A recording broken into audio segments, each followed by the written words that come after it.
예수님이 언제 탄생하셨을까? 이 부분에 있어서 굉장히 많이 고민을 하고 그리고 연구를 많이 했습니다. 지금 현대까지도 그런 고민과 그런 연구들이 계속 이어지고 있는데, 그래서 이제 성경에 있는 그 내용을 가지고서 많은 사람들이 연구를 했거든요. 근데 그 중에 이제 우리가 많이 쓰는 AD하고 BC가 있죠.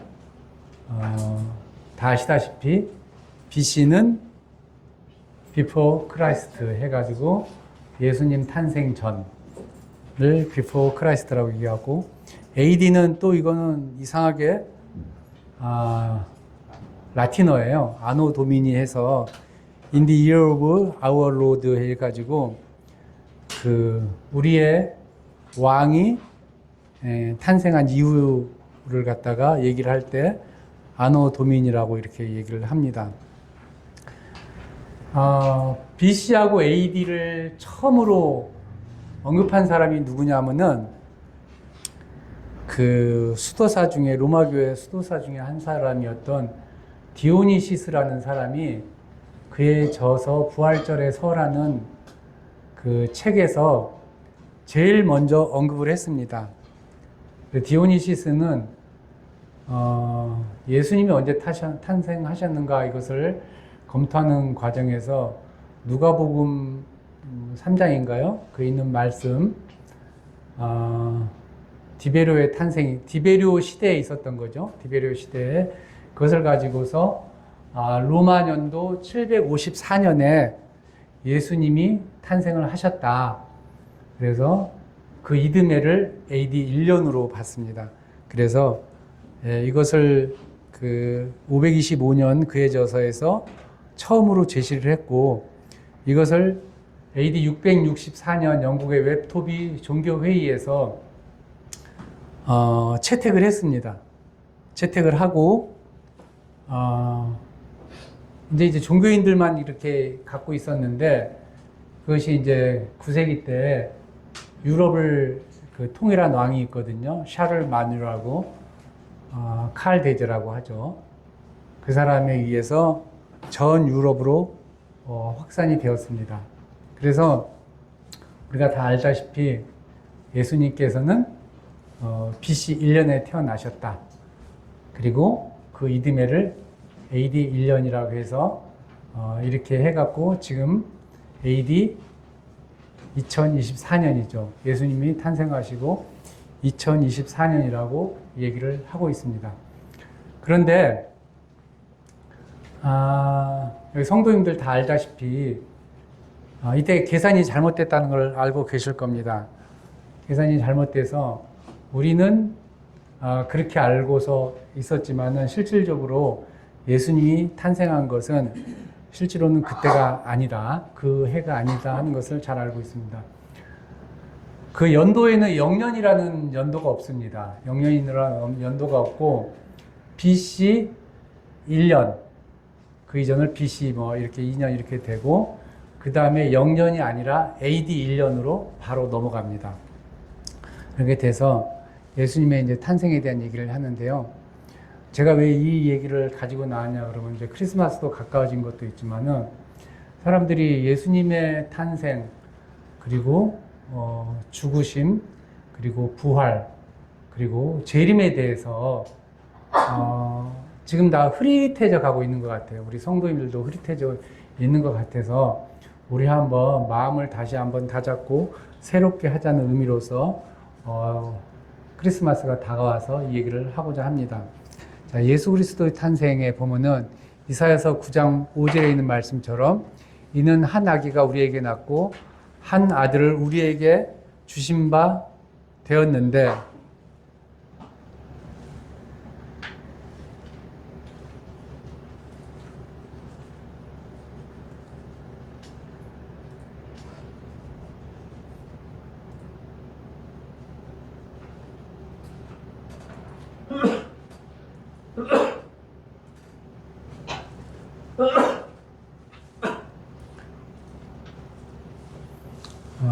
되었는데 그 어깨에는 정사를 메었고 그 이름은 기묘자라 모사라 전능하신 하나님이라 영존하시는 아버지라 평강의 왕이라 할 것임이라 해갖고 이사야서 9장 5절에서 예수 그리스도의 탄생을 언급을 하셨습니다. 자, 이제 우리는 성경에 있는 말씀으로 예수 그리스도께서 언제 탄생하셨는지 이제 그것을 좀 살펴볼 필요가 있습니다. 그래서 예수님께서 탄생한 연도하고 그리고 예수 그리스도께서 탄생한 날짜 이것을 한번 유추해 볼 수가 있거든요. 누가복음 2장 1절에 이런 말씀이 있습니다. 그때 가이사 아구스토가 영을 내려 천하에 다 호적하라 하였으니 이 호적은 구레뇨가 수리와 총독되었을 때 첫 번 한 것이라. 이제 누가복음에서 누가는 언제다 하는 것을 얘기를 하고 있습니다.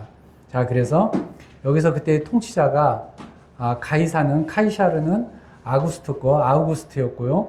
그리고 시리아 지역을 통치했던 사람은 총독이 구레뇨라는 것을 알 수가 있습니다. 그래서 구레뇨 때하고 아우구스트 때 예수님께서 탄생하셨다 하는 것을 알고 있습니다.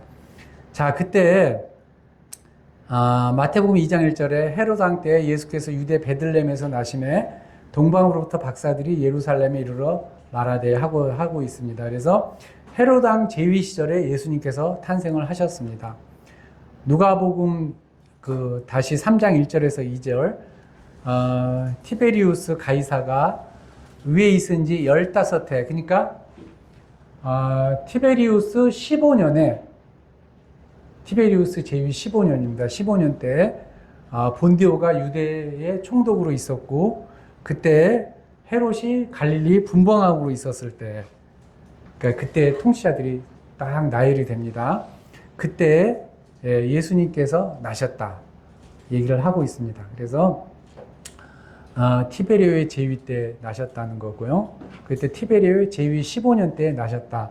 그 다음에 마태복음 2장 19절에 헤롯이 죽은 후에 주의 사자가 애굽에서 요셉에게 현몽하여 가로되 하고 나와 있습니다. 그래서 헤롯의 죽음하고도 관련이 있습니다. 그 다음에 누가복음 2장 7절에 맏아들을 낳아 강보에 싸서 구유에 누웠으니 이는 사관에 있을 곳이 없음이로라.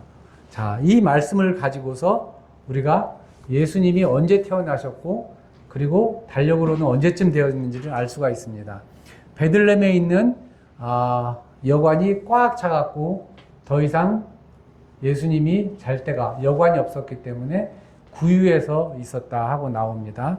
그리고 그 지경에 목자들이 밖에서 밤에 자기 양떼를 지키더니 이거는 이제 시대를 알 수가 있어요. 시기를 알 수가 있습니다. 목자들이 밤에 밖에서 양을 치었다. 이것을 가지고서 한번 탄생 연도를 한번 예측을 해보겠습니다.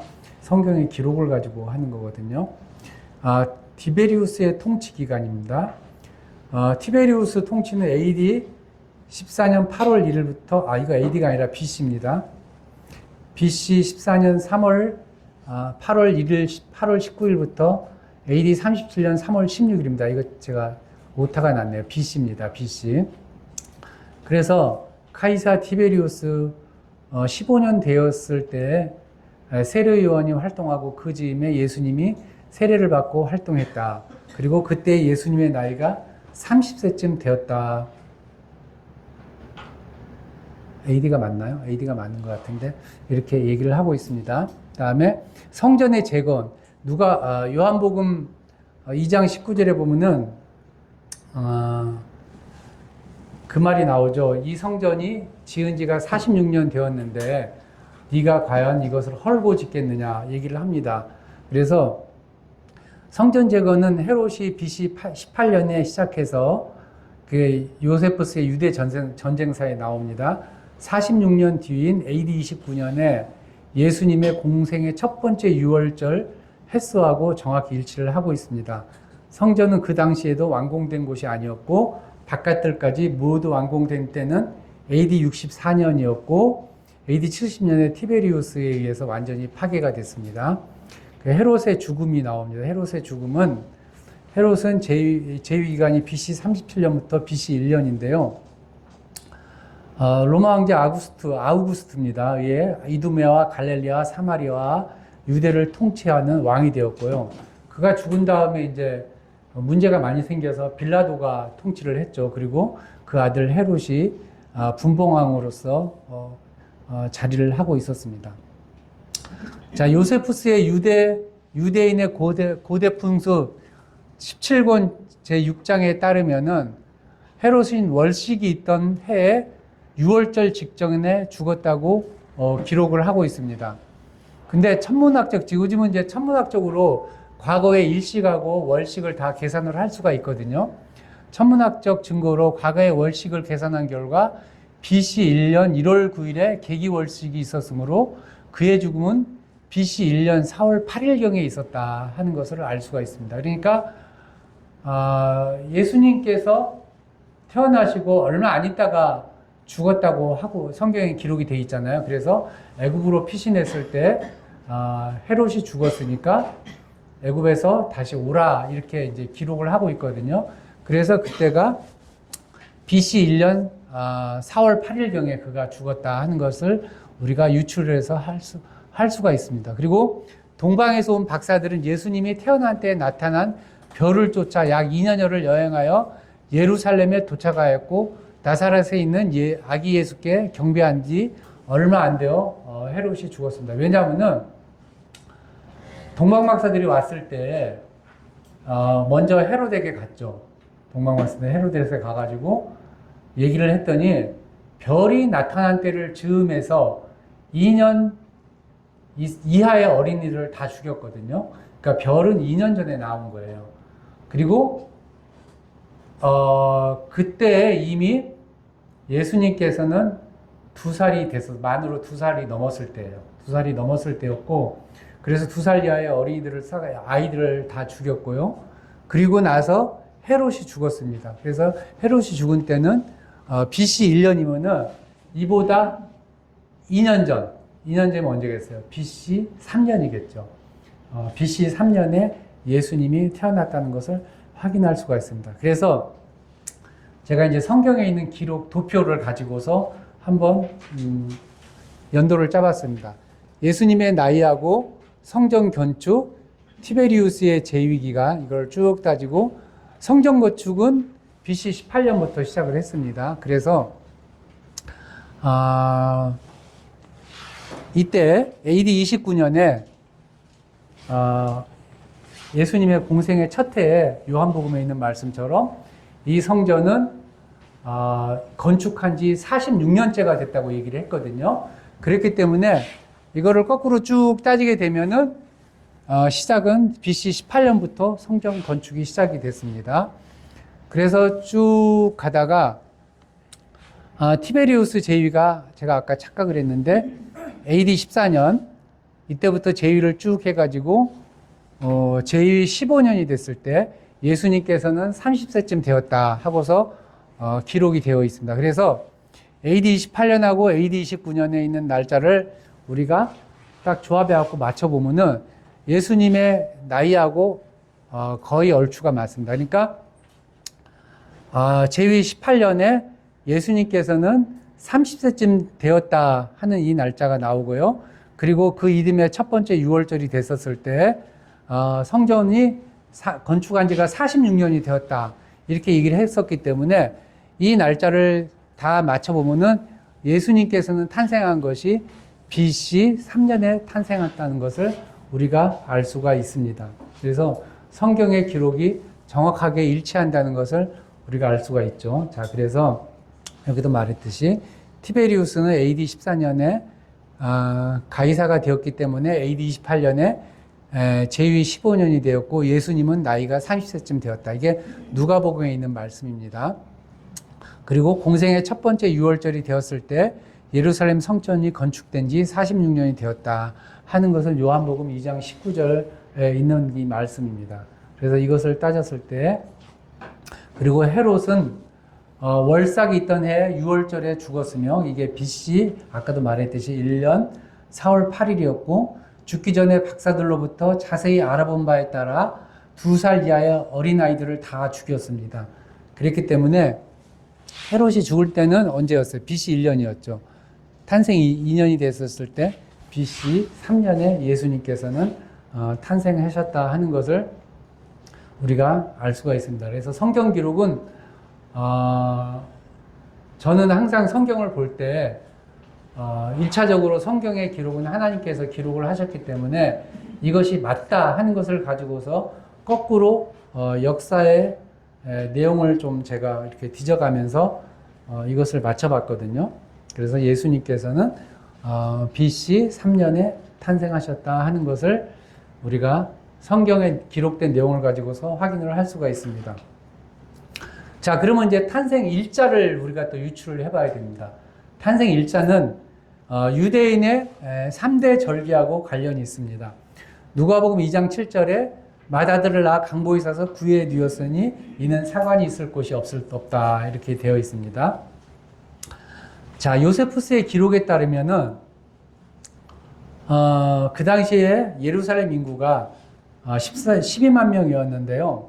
3대 명절 기간에는 약 200만 명의 유대인들이 천하만국에서 모여들었고요. 그래서 예루살렘에서 5마일 정도면 약 한 8km거든요. 떨어진 베들레헴까지 여관이 꽉 차서 잠잘 곳이 모자랐습니다. 200만 명이 모이니까 어마어마하겠죠. 자, 그렇게 됐을 때 신명기 때 보면은 무교절, 오순절, 초막절에는 모든 유대인 남자들은 예루살렘에서 예배를 드리도록 되어 있습니다. 그래서 이 3대 절기 때는 유대인들이 지금도 그렇게 많이 옵니다. 많이 와갖고 꽉 차가지고서 여관이 없을 정도로 꽉 찹니다. 그래서 누가복음 2장 7절에 있는 말씀에 따르게 되면은 이때 여관이 없었다. 사관에 묵을 곳이 없었다 하는 것은 바로 명절하고 관련이 있다 하는 것을 알 수가 있습니다. 자, 유대인의 3대 명절은 이제 우리가 알고 있지만은 그러면 이제 3대 명절 중에서 과연 어느 명절에 예수님이 탄생을 하셨을까 하는 겁니다. 무교절인지 오순절인지 초막절인지 이 세 개의 명절 중에서 예수님이 탄생한 때를 우리가 유추해 볼 수가 있는데요. 유추해 볼 수 있는 그 말씀이 하나가 있습니다. 그때 뭐라고 아까 누가복음에 있었죠? 목자들이 양떼를 들에서 밤에 그것도 자기 양떼를 돌봤다고 기록을 하고 있습니다. 그럼 밤에 자기 양떼를 돌볼 수 있는 때가 언제냐? 이 세 개의 명절 중에서 그를 찾아야 됩니다. 자, 예루살렘은 제가 그러니까 유대 땅은 제가 여러 번 얘기를 드렸는데요. 그 지중해성 기후를 가지고 있습니다. 지중해성 기후는 온대 하계 건조 기후 또는 온대 동후 기후라고 합니다. 온대 하계 건조 기후라는 것은 여름에는 꼴을 볼 수가 없는 그런 기후입니다. 그리고 온대 동후 기후라는 것은 겨울만 되면은요 하늘에 구멍이 뚫린 듯이 비가 오는 그런 기후입니다. 자, 이게 이렇게 돼 있어요. 전 세계적으로 지중해성 기후를 나타내는 곳이 캘리포니아 지역, 그리고 지중해 연안 지역, 그리고 남아메리카 지역, 그 다음에 남아프리카 지역, 그리고 호주, 오스트레일리아 지역. 전 세계에 저 기후는 3%뿐이 안 되는 지역입니다. 이스라엘은 지중해성 기후에 속해 있는 때예요. 그렇기 때문에 아주 독특한 기후이기 때문에 이것을 가지고서 우리가 예수님의 탄생 연도를 알 수가 있습니다. 지중해성 기후에서 내리는 비는 이른 비하고 장마비하고 늦은 비가 있습니다. 그래서 이른 비는 겨울철 시작 전인 10월에서 11월에 내리고 여름 동안 극도로 건조해진 땅에 물기를 뿌려주어 땅에 기경할 수 있을 정도로 됩니다. 이 성경에서 여호수아서라든지 또는 사무엘서라든지 쭉 읽어보면은요, 이 지중해성 기후에 있어서 이들이 어떻게 경작을 했는가 하는 것을 알 수가 있습니다. 우리가 이것을 알고 있어야지만이 성경의 내용을 조금 더 이해할 수가 있거든요. 그 다음에 장마비가 있습니다. 11월에서 2월 사이에 내리는 1년 중 내리는 비고요. 비의 대부분이 이 기간 동안에 내리고요. 천둥과 번개를 동반한 소낙비를 내렸어요. 이 비를 저수지에 모아 여름철 가뭄에 대비를 합니다. 그리고 늦은 비는 3월하고 4월에 내리며 겨울 동안 자란 농작물의 마지막 결실을 도와주고요. 그 이스라엘 땅은요, 이 늦은 비가 안 오면은요, 가뭄이 집니다. 가뭄이. 늦은 비가 반드시 와야 되는데, 때때로 이스라엘 민족이 하나님 앞에 범죄하게 되면은요, 이 늦은 비가 안 오게 됩니다. 이 늦은 비가 굉장히 중요한 비거든요. 자, 이런 기후인데, 그래서, 겨울에 내리는 비는요, 엄청 추워요. 어마어마하게 춥습니다. 그래서, 잘 아시겠지만, 양들은요, 비를 맞게 되면은요, 물을 흡수해갖고 죽어버립니다. 춥기도 하지만은, 그 물을 이기지를 못해요. 그렇기 때문에, 크리스마스인 12월에는 늦은 비가 내리는 때이기 때문에요. 목자들이 밖에서 양을 칠 수가 없습니다. 절대로 칠 수가 없어요. 목자들이 밖에서 양을 쳤다는 것은요. 겨울이 아니라는 때예요. 겨울이 아닌 때거든요. 그래서 이런 얘기 있어요. 유대 땅과 관련된 그 기후와 관련된 말씀이 신명기 2장 1절에서 2절에 있는 말씀이죠. 내가 들어가 얻으려 하는 땅은 네가 나온 애굽 땅과 같지 않다 하면서 늦은 비와 이른 비를 적당히 내렸을 때에 비로소 너희가 기경할 수 있다 이렇게 얘기를 하고 있습니다. 두 번째, 12월은 장마비가 내리는 때입니다. 에스라서 10장 9절에서 13절에 있는 말씀에 이 비 때문에 얼마나 힘들어 했는지 에스라서에 나옵니다. 이 말씀이 있어요. 유다와 베냐민 모든 사람이 3일 내에 예루살렘에 모이니 9월 20일이라. 이게 유대력으로 9월 20일인데요. 달력으로는 12월 중순입니다. 우리가 하나님의 전앞 광장에 앉아서 이 일과 큰 비를 인하여 떨더니, 큰 비를 인하여 이스라엘 민족이 이때 에스라가 소집하니까 광장에 모였어요. 근데 비가 어마어마하게 많이 오니까요. 덜덜덜덜 떨고 있었습니다. 그러면서 제사장 에스라가 일어서서 저에게 이르되 너희가 범죄하여 이방 여자로 아내를 삼아 이스라엘의 죄를 더하게 하였으니 이제 너희 열조의 하나님 앞에서 죄를 자복하고 그 뜻대로 행하여 이 땅 족속들과 이방 여인들을 끊어버리라. 회무리가 큰 소리를 대답하여 가로되 당신의 말씀대로 우리가 마땅히 행할 것이니다. 그러나 백성이 많고 또 큰 비가 내리는 때니 능히 밖에 서지 못할 것이요. 사람도 서지 못해요. 이 비로 인해서요. 그러니까 빨리 끝내고 에스라에게 그 얘기하는 거예요. 빨리 우리 들어갑시다. 사람들 죽습니다 하고 얘기를 하는 거예요. 그러면서 우리가 이 일로 크게 범죄하였은즉 하루 이틀 할 일이 아니오니. 그러니까 이거는 하루 이틀에 우리가 결말을 낼 일이 아니니까 에스라 제사장님 빨리빨리 말을 끝내고요. 집으로 보내주세요. 이거예요. 비가 어마어마하게 많이 오는 때입니다. 9월 20일, 12월 중순입니다. 그렇기 때문에 이스라엘 땅에서 이때 양들을 밖에 넣고 키울 수가 없습니다. 이른 비가 내리기 직전에 극도로 건조합니다. 누가복음 2장 7절에서 8절이요. 그 지경에 목자들이 밖에서 밤에 자기 양떼를 지키니라 이렇게 돼 있는데요. 이게 무슨 얘기냐면요. 땅이 극도로 건조하기 때문에요. 우리에 늘 수가 없습니다. 밤에 밖에서 풀들을 찾아야 돼요. 그러니까 이른 비가 내리기 직전이므로요. 아까도 봤죠. 9월하고 10월. 요때쯤입니다. 요때쯤이 아마, 예수님께서 탄생을 하셨다 하는 것을 우리가 알 수가 있습니다. 그래서 예수님께서는 무교절, 오순절, 초막절 중에 들에서 밤에 양을 칠 수 있는 때는 초막절 이른 비가 내리기 전 극히 건조하고 춥지 않은 때에만 가능했다 하는 것을 알 수가 있습니다. 그래서 예수님께서 탄생하는 것은 아까 우리가 3대 절기로 좁혔잖아요. 그 3대 절기 중에서 언제냐? 그러면 초막절이라는 것을 우리가 알 수가 있습니다. 예수님께서 탄생한 것은. 제가 다른 얘기를 한 것은 아니고요. 성경에 있는 그 내용을 가지고서 그대로 얘기를 하고 있습니다.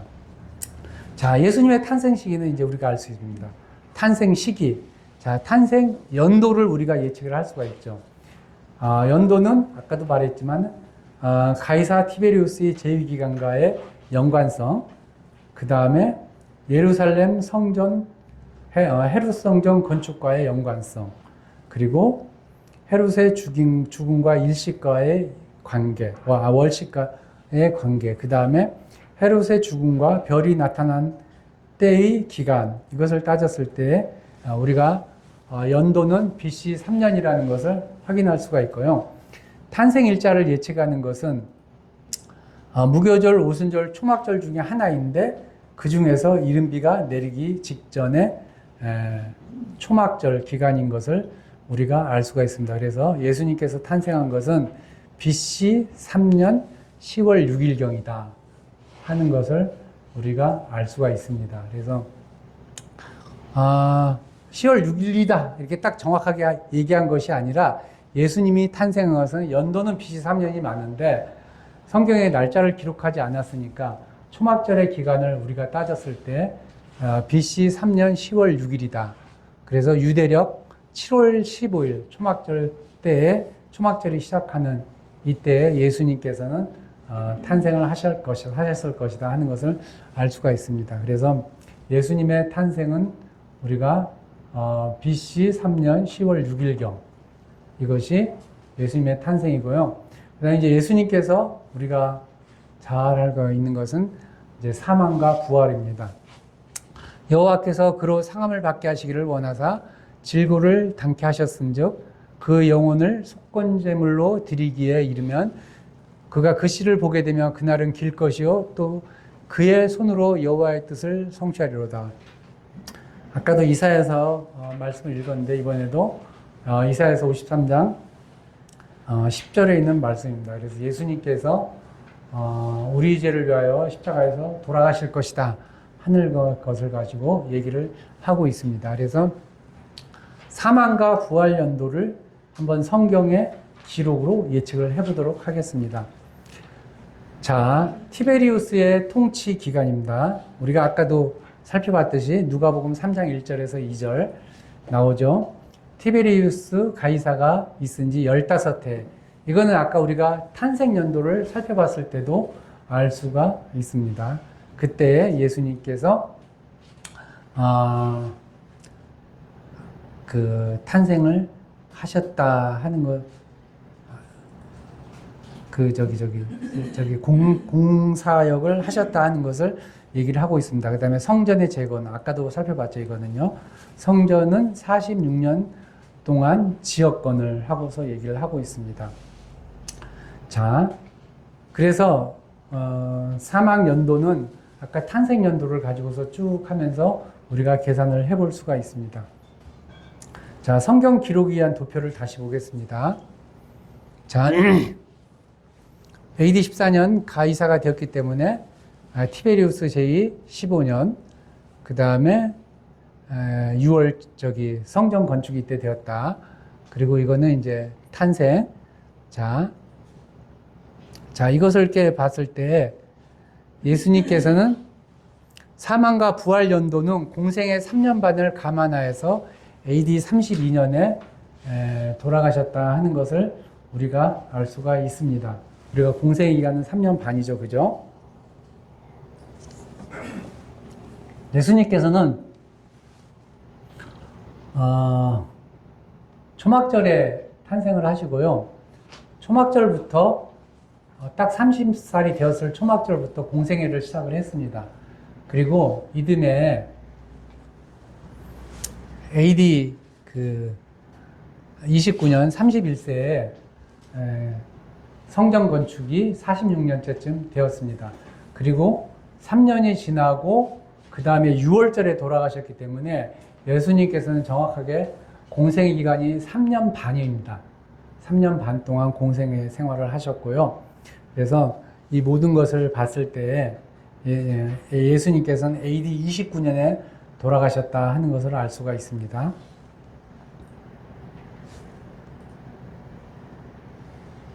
자, 이제 우리가 좀 더 다른 말씀을 가지고서 한번 다니엘서 9장 25절에서 27절을 가지고서 한번 검증을 해보겠습니다. 자, 다니엘서 9장 25절에서 27절에 이런 말씀이 나옵니다. 예루살렘을 중건하라는 영이 날 때부터 기름 부음을 받은 자, 곧 왕이 일어나기까지 7이래와 62이래가 지날 것이요. 그때에 곤란한 동안에 성이 중건되어 거리와 해자가 이를 것이며 62일의 후에 기름 부음을 받은 자가 끊어져 없어질 것이며 장차 한 왕의 백성이 와서 그 성읍과 성소를 해파하려냐 그의 종말은 홍수에 엄몰된 같을 것이며 또 끝까지 전쟁이 있으리니 황폐할 것이 작정되었느니라.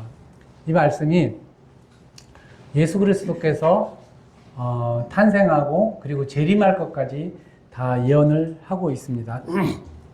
자, 보면은 예루살렘을 중건하라는 영이 나온 때가 언제냐면은 BC 445년 3월 14일입니다. 예루살렘을 중건하라는 영은 예루살렘 성전을 중건하라는 영이 아니라 도성을 중건하라는 영입니다. 그래서 다니엘서의 말씀에 따르면은 7주와 62주가 지날 것이라고 얘기를 합니다. 69주가 지날 것이라고 얘기를 하고 있거든요. 그래서 483년이 지날 것이다. 그래서 69주 곱하기 7년, 일주를 7년으로 따지게 되면은 483년 이후에 한 왕이 나올 것이라고 얘기를 하고 있습니다. 기름 부음을 받은 자, 곧 왕이 일어난다.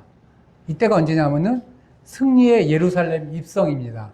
AD 32년 4월 6일입니다. 아까 우리가 봤듯이 예수님께서는 AD 32년에 돌아가셨고요. 그때 6월절 기간이기 때문에 6월절 전이었기 때문에 그때 AD 32년 4월 6일 날 예루살렘 성에 호산나 호산나를 부르면서 입성을 하셨습니다. 이때부터 이때까지의 기간이 483년이라고 다니엘은 예언을 했습니다. 자, 근데 여기서 시간의 오차가 조금 있습니다. BC 445년에서 483년이 지나게 되면요, AD 39년이 되어서요, 예수님의 예루살렘 입성은 AD 32년과 7년의 오차가 생기게 됩니다. BC 445년에서 아까도 말했듯이 480년, 3년이 지나면은 AD 39년이 됩니다. 자, 그래서 이제 성경에 기록된 일수를 가지고서 한번 계산을 해보게 되겠습니다. 483년 곱하기 360일입니다. 17만 3,880일이죠. 그때 당시에는 성경에는 1년을 360일로 계산을 했습니다. 1년을 360일로 계산을 했는데 나중에 이게 360일이 아니라 그레고리 오력으로 인해서 365일이라는 것이 1년은 확인됐죠. 365일 242호 하면서 쭉 가게 되죠. 그래서 4년마다 윤일을 넣고요. 그 다음에 100년마다 윤일이 안 들어가죠. 그리고 400년마다 또 윤일을 넣게 됩니다. 그래서 이것을 쭉 계산을 해보면요. BC 400, 이거 제가 드렸으니까 한번 나중에 계산을 해보세요.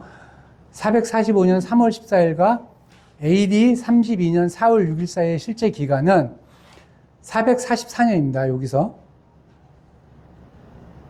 444년을 하고 여기 AD 31년이니까 31년을 곱하게 되면은 475년이 되죠.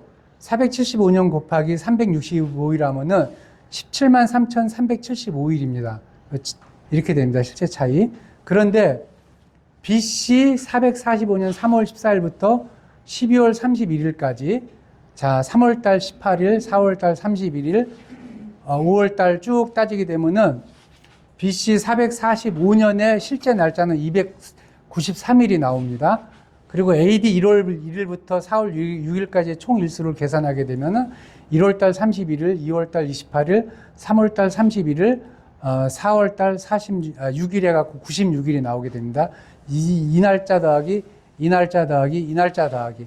그 다음에 이제 윤희를 좀 계산을 해줘야 됩니다. 윤희를 계산을 해주면 445년부터 AD 32년까지 총 윤희를 계산하게 되면은 445년 4년 빼고 거기에다가 100년마다 한 번씩 윤희를 안 오니까 빼주고 그 다음에 400년마다 한 번 오게 되면은 116일이 계산하게 됩니다. 계산이 돼갖고 총 일수는 17만 3,375일, 그 다음에 293일, 96일, 16일에서 17만 3,880일이 정확하게 다니엘에서 나온 그 예언의 날짜랑 정확하게 동일하게 일치가 하고 있다는 것을 보게 됩니다. 그래서 예수님께서는 탄생일자는 정확하지가 않지만은 그 정도일 거라고 하지만은 다니엘서의 말씀에 따라서 4월 6일 날 호산나 호산나를 외치면서 예루살렘 성에 입성을 했습니다. 이때 기름 부음 받은 자 왕이 일어난다. 이때 일어났는데 딱 1교일회와 62일회가 지나고요. 그리고 그 왕이 죽는다고 기록이 되어 있습니다. 다니엘서 예언에. 그래서 죽게 되죠. 자, 한번 예수님의 공생의 기간을 한번 따져보겠습니다. 자, 요한복음 1장 29절에 요한의 침례가 있죠. 이게 공생의 시작 30세 6월절 초막절 조금 지났을 때일 겁니다. 자, 그리고 나서 첫 번째 6월절이 요한복음 2장 13절에 있었고요. 두 번째 6월절이 요한복음 5장 1절에 있었고요. 세 번째 6월절이 요한복음 6장 4절에 있었고요. 네 번째 6월절에 돌아가십니다. 예수님께서는. 네 번째 6월절에 돌아가시면서 정확하게 초기 갈릴리 사역, 중기, 그 다음에 후기 갈릴리 사역이 있으면서 3년 반의 기간이 지나게 됩니다. 자, 요한계시록 11장 3절에서 9절을 보면은 7년 대활한 기간 중 두 증인이 3년 반 동안 예언을 하며 그 뒤에 무저강에서 올라오는 짐승에게 예수님께서 십자가에서 못 박힌 곳에서 죽임을 당한 뒤 3일 반 뒤에 부활하여 하늘로 올라갔는데 이는 예수님의 공생의 기간과 죽음과 부활과 거의 동일하다는 것을 우리가 알 수가 있습니다. 자, 이렇게 되고요. 자, 이제 사망일자를 우리가 이제 계산을 해야 됩니다. 사망일자를 계산을 해야 되는데, 우리가 알다시피 예수님께서는 6월절 예비일 날 돌아가셨죠. 잘 아시죠? 이게 요한복음에 나오는 말씀 있죠. 이날이 6월절의 예비일이라고 성경에는 정확하게 기록이 되어 있습니다. 자, 그렇게 되어 있고요. 그 다음에 사망과 부활 사이의 기간은 이렇게 되어 있습니다. 6월절에 돌아가시고요.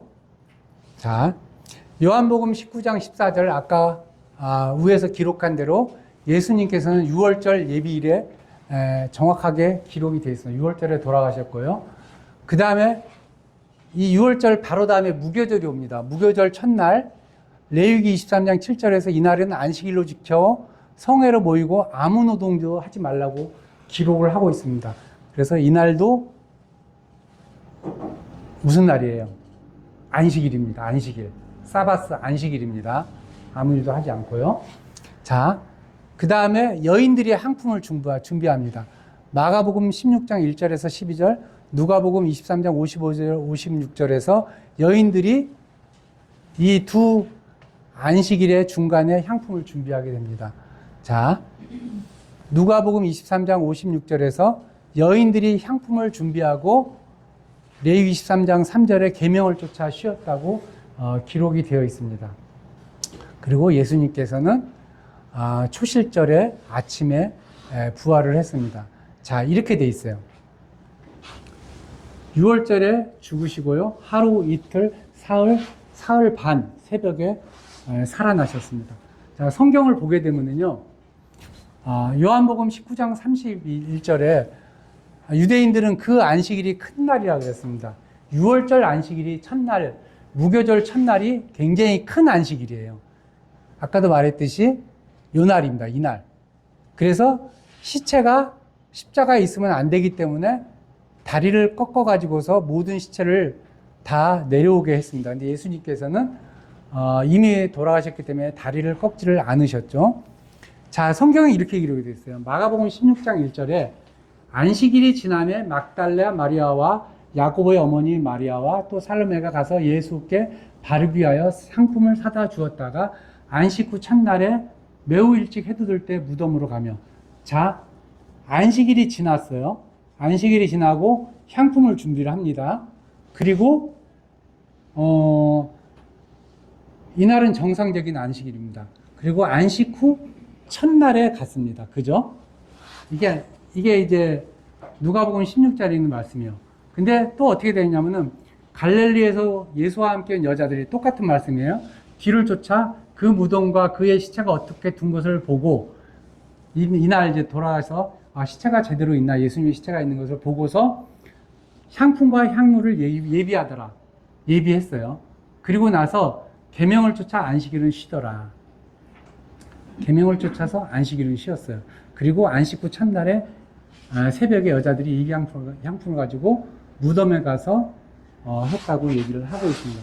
그러니까 여기는 뭐냐면요, 마가복음은 안식일이 지나고 향품을 준비했다 그랬죠. 그죠? 근데 여기는 향품을 먼저 준비하고 안식일은 쉬더라 이렇게 돼 있어요. 이 말이 굉장히 모순이 돼요. 그죠? 한쪽에서는 안식일이 지난 다음에 향품을 준비했어요. 근데 한쪽에서는 향품을 준비하고서 안식일에 쉬었어요. 모순 아니에요? 성경의 모순이죠. 그죠? 이 두 말씀이 뭔가 잘못됐다고 생각이 안 들어요? 근데 이 성경에 맞는 것이 이 안식일은 이 안식일을 뜻합니다. 그리고 이 안식일은 이 안식일을 얘기를 하고 있어요. 그리고 저 안식일은 정상적인 안식일을 얘기를 합니다. 정상적인 안식일을 얘기하고, 그리고 이 안식일도 정상적인 안식일을 얘기를 합니다. 여인들은 이때의 향품을 준비를 했어요. 두 안식일 사이에서 향품을 준비한 것입니다. 그렇기 때문에 누가복음에 있는 안식일은 이 안식일을 얘기를 하고 있고요. 그 다음에 마가복음의 안식일은 이 안식일을 얘기하고 있고, 누가복음의 안식일은 이 안식일을 얘기를 하고 있습니다. 그래서 성경은 전혀 모순이 없는 것입니다. 그래서 예수님께서는 6월절 예비일날 돌아가시고 6월절 6시쯤에 돌아가셨거든요. 이래서 정확하게 3일, 하루 이틀, 3일 하고 새벽에 부활하셨기 때문에 3일 반이 지난 다음에 부활을 하셨습니다. 자, 다시 한번 개념을 가지고 얘기를 할게요. 이게 현대인의 시간 개념입니다. 이게 자정이겠죠, 그죠? 정오가 되겠고, 자정이 되면서 날짜가 지나갑니다. 이게 정오, 자정, 정오, 자정, 정오, 자정, 정오, 자정, 정오, 자정입니다. 유대인의 시간 개념은 저녁 6시부터 시작을 해요. 그래서 해가 질 때부터 시작을 하기 때문에 저녁 6시가 하루의 시작이 됩니다. 그래서 예수님께서는 언제 돌아가셨냐 그러면은 이때 자 보세요. 십자가에서 이때 박히시고 나서 그 다음에 고통을 받으시다가 6시쯤에 돌아가셨어요. 죽으셨어요. 그러니까 유대인이 하루가 시작되는 그 날쯤에 돌아가셨습니다. 그래서 현대인의 시간 개념으로 따지면은 수요일입니다. 수요일이고, 유대인의 시간 개념으로 하면은 예비일이고, 무교절 안식일이 시작하면서 돌아가셨어요. 예수님께서는 돌아가시고요. 그 다음에 부활을 언제 하셨냐면은 이게 무교절이 끝났어요. 이날 끝나고 현대인들은 토요일입니다. 여기 새벽 6시죠. 아니. 이게 자정이죠, 자정.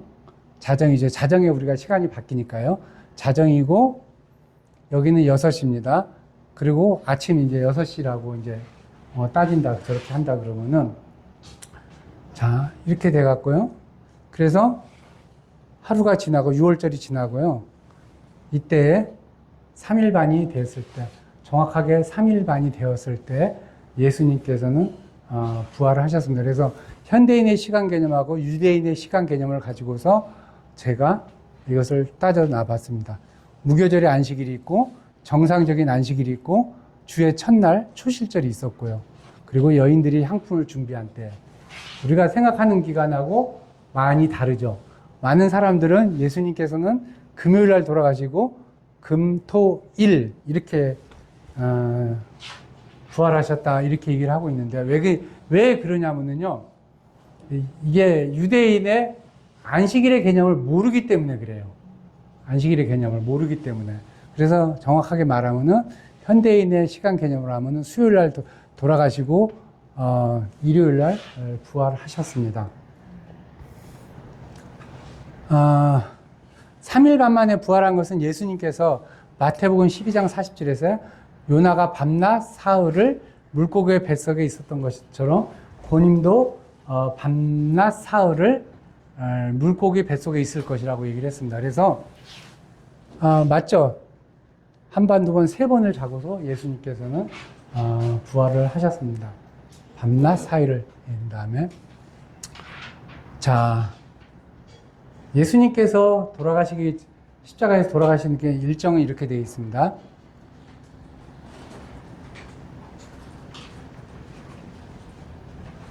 자 이렇게 되어 있어요. 한번 볼까요? 예수님께서는 토요일 날 4월 1월 10일 이건 유대인의 날짜고요. 이건 현대인의 날짜입니다. 4월 6일 날 6월절 어린 양으로 기름 부음을 받아서 간수가 됐습니다. 6월절 어린 양이 6월절 그달 10일에 간수하게 돼 있죠. 그죠? 구약에 따르면은. 그래서 유대인의 명절에 따라서 1월 10일, 1월 15일이 6월절이기 때문에 간수가 됐어요. 4월 5일입니다. 간수가 됐었고요. 이게 뭐냐면 베다니에서 이렇게 300데나리온이라는 기름 부음을 받았잖아요. 그것이 뭐냐면은 가룟 유다가 뭐라고 하니까 예수님께서 뭐라고 했어요? 나의 장사를 위한 것이다. 얘기를 합니다. 이것은 성경의 예언을 응하게 하기 위해서 그런 겁니다. 간수가 됐고요. 그리고 4월 6일 날 아까도 봤듯이 승리의 예루살렘 성에 입성을 하게 됩니다.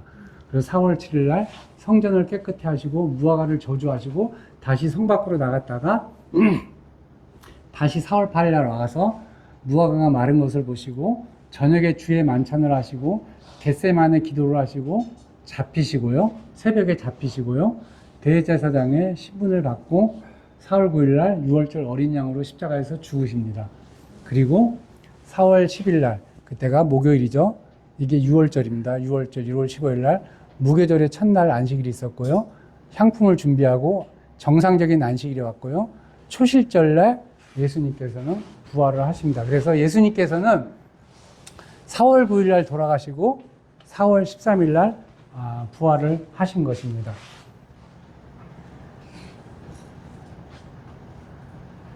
자, 예수님의 사망 시기는 우리가 봤을 때 사망연도 예측은 티베리우스의 재위기간과 헤롯 성전의 건축, 그 다음에 사망 일자는 AD 32년인가 알고 6월절에 돌아가시고 다니엘의 70주 예언하고 그래서 4월 9일에 한 것을 우리가 알 수가 있습니다. 그리고 부활은 부활 시기는 3일이기 때문에 예수님의 예언하고 그리고 여인들이 향품을 준비한 것을 따졌을 때 4월 13일 유대력으로 1월 18일 초실절날 부활을 하셨습니다. 자, 우리가 여기까지 보는 것은 큰 의미가 없습니다. 큰 의미가 없고요. 그 다음에 이제 재림에 대한 얘기를 보게 되었습니다. 자, 이사야서 57장 1절에서 2절 말씀에 재림에 대해서 예언이 나오거든요. 의인이 죽을지라도 마음에 두는 자가 없고 자기한 자들이 취하여감을 입을지라도 그 의인은 화액전에 취하여감을 입은 것인 줄을 깨닫는 자가 없도다. 그는 평안에 들어간다니 무릇 정로로 행하는 자는 자기들의 침상에서 편히 쉬느니라. 그래서 그리스도인들 그리고 하나님을 믿는 사람들은 큰 재난 전에 취하여 갈 것이라는 것을 예언을 하고 있습니다. 다니엘서 9장 27절에 7년 대환란에 대한 얘기가 나오고요. 그 다음에 데살로니가전서 5장 1절 2절에 대환란에 대한 예언이 나옵니다. 그리고 데살로니가 후서 2장 2절에서 4절에 배도가 있은 후에 대환란이 있을 거다.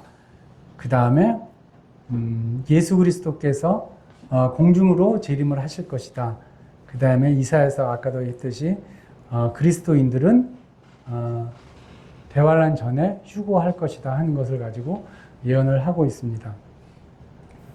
자, 그리스도의 재림에 대해서도 다니엘서 70주에 대해서 얘기를 하고 있습니다.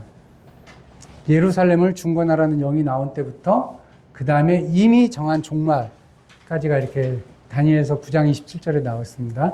자, 첫 번째 칙령, 두 번째 칙령, 세 번째, 네 번째 칙령이 나오는데 아닥사스다 20년 BC 445년 3월 14일에 예루살렘 성을 중건하라는 칙령이 나올 때부터 다니엘서의 70일에가 시작이 됩니다.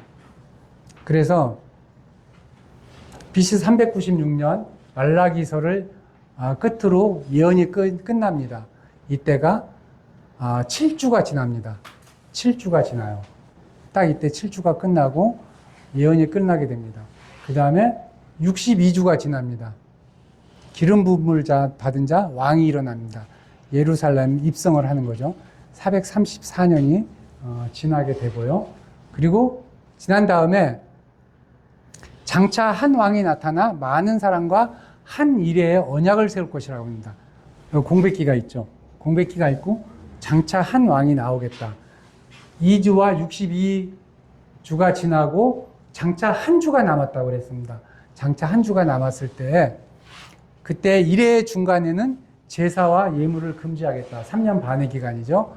자, 이렇게 0.5주가 지나고 또 0.5주가 지나서 이렇게 지나게 됩니다. 그래서 삽입된 기간이 있습니다. 이게 2000년의 기간이거든요. 삽입된 기간이고요. 다니엘서의 70일에는 이렇게 정해져 있습니다. 다니엘서 70일에는 저렇게 정해져 있고요.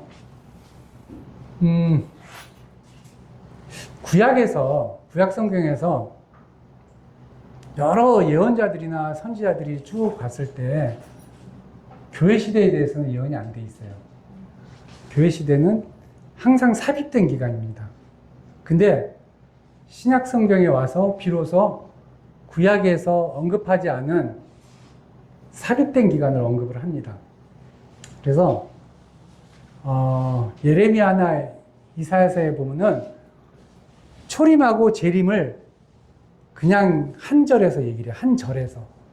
근데 그렇기 때문에 유대인들이 이것에 대해서 예언을 굉장히 많이 연구를 하지만은요, 한 절에서 초림하고 재림을 바로 언급을 해버리기 때문에 유대인들이 이 삽입된 기간을 몰라요. 알 수가 없어요.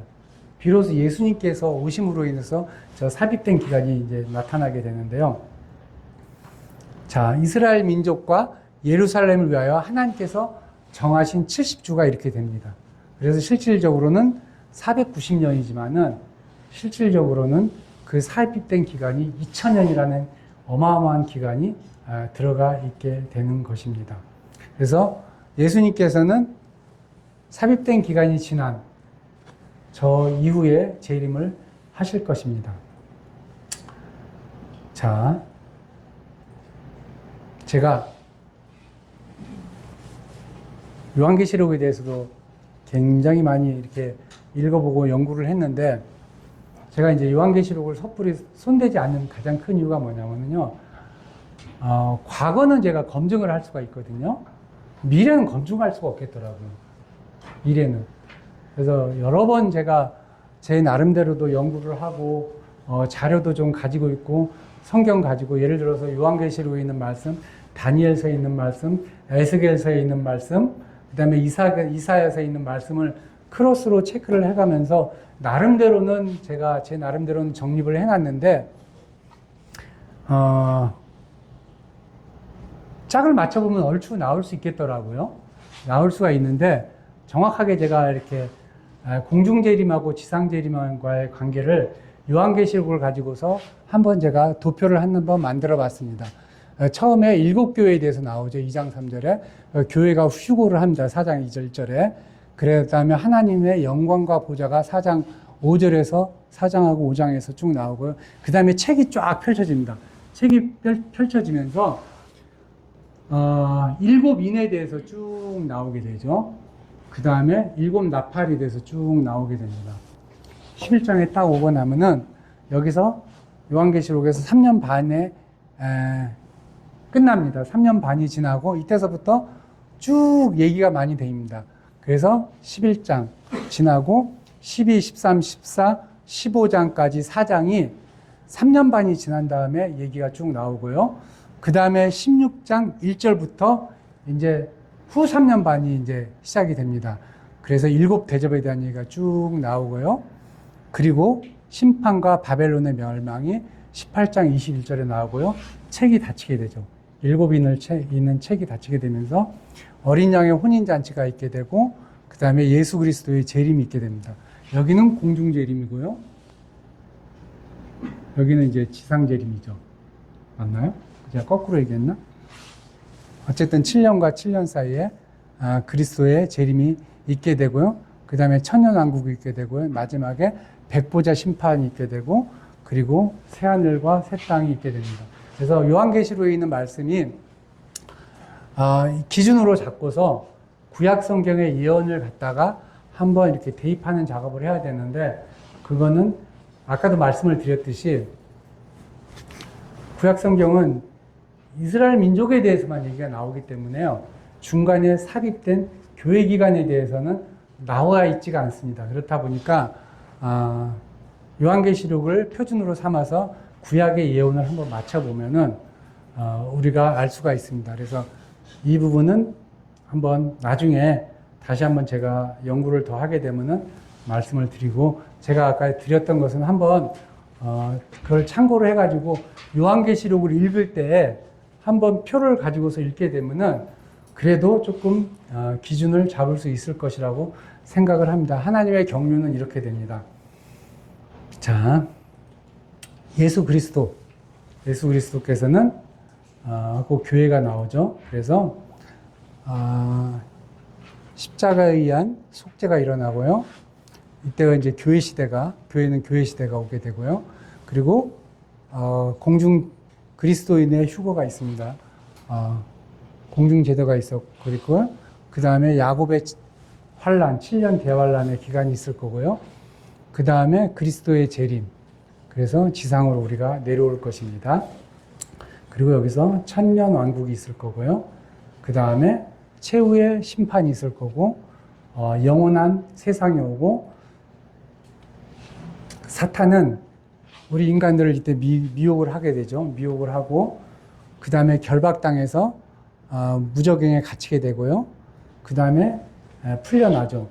풀려나고서 그 다음에 영원한 불못으로 갇히게 됩니다. 저게 성경에 나와 있는 그 내용 그대로입니다. 성전은 이때 헤롯 성전이 재건이 되죠. 그죠? 그랬다가 좀 있다가 헤롯 성전이 파괴가 되고요. 그 다음에 모든 민족에 향한 하나님의 약속의 확장이 교회 시대에 있게 됩니다. 그리고 나서 성전이 다시 한번 재건이 됩니다. 에스겔 성전이라고 얘기를 하는데 에스겔 성전에 보면은 거기에는 언약궤가 없다고 성전에 에스겔서에 보면 나오게 되죠. 이렇게 있게 되고 그 다음에 성전 예배가 복구가 됩니다. 그리고 성전은 다시 한번 파괴가 될 것이고 새 예루살렘이 오게 됩니다. 이것이 이제 성경에 있는 말씀이고요. 그래서 예수님의 탄생 그리고 죽음, 부활, 재림에 대해서 한번 일목요연하게 한번 살펴봤습니다. 그래서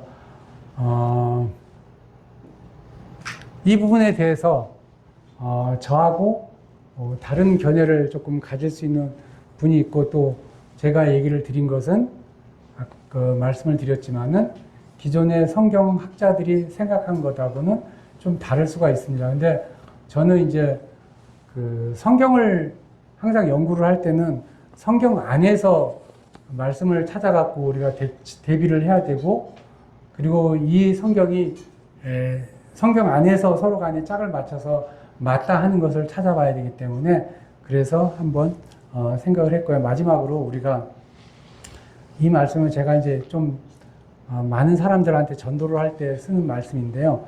사도행전 24장, 26장, 22절에서 29절에 이런 말씀이 있습니다.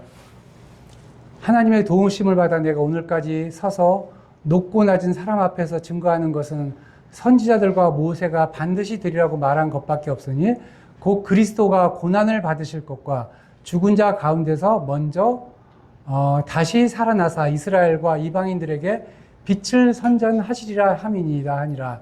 바울이 이같이 변명하며 베스도가 크게 소리질러 가로되 바울아 네가 미쳤도다. 이 많은 학문이 너를 미치게 한다 하니 바울이 가로되 베스도 각하여 내가 미친 것이 아니요 참되고 정신 차린 말을 하나이다. 왕께서는 이 일을 아시기로 내가 왕께 담다히 말하노니 이 일에 하나라도 아시지 못함이 없는 줄 아나이다. 이 일은 한평 구석에서 행한 것이 아니로도 소이다. 아그리빠 왕이여 선지자를 믿으시나이까? 믿으시는 줄 아나이다. 아그리빠가 바울더러 이르되 네가 적은 말로 나를 권하여 그리스도인이 되게 하려 하는도다. 바울이 가로되 말이 적으나 많으나 당신뿐 아니라 오늘 내 말을 듣는 모든 사람도 다 이렇게 결박당한 것 외에는 나와 같이 되기를 하나님께 원하나이다. 이렇게 얘기를 하고 있죠. 그래서 요한계시록 1장 7절에 보면은 이 말씀이 있습니다. 볼지어다 구름을 타고 오시리라. 각인의 눈이 그를 보겠고 그를 찌른 자들도 볼 테이요 땅에 있는 모든 족속이 그를 인하여 애곡하리니 그러하리라. 아멘. 이렇게 돼 있고 이사야서 41장에 보면은 이 일을 누가 행하였느냐 누가 이루었느냐 누가 태초부터 만대를 명정하였느냐 나 여호와라. 태초에도 나오요 나중에 있을 자에게도 내가 곧 그니라 하고서 얘기를 하고 있습니다. 마치도록 하겠습니다. 좀 시간이 지났습니다.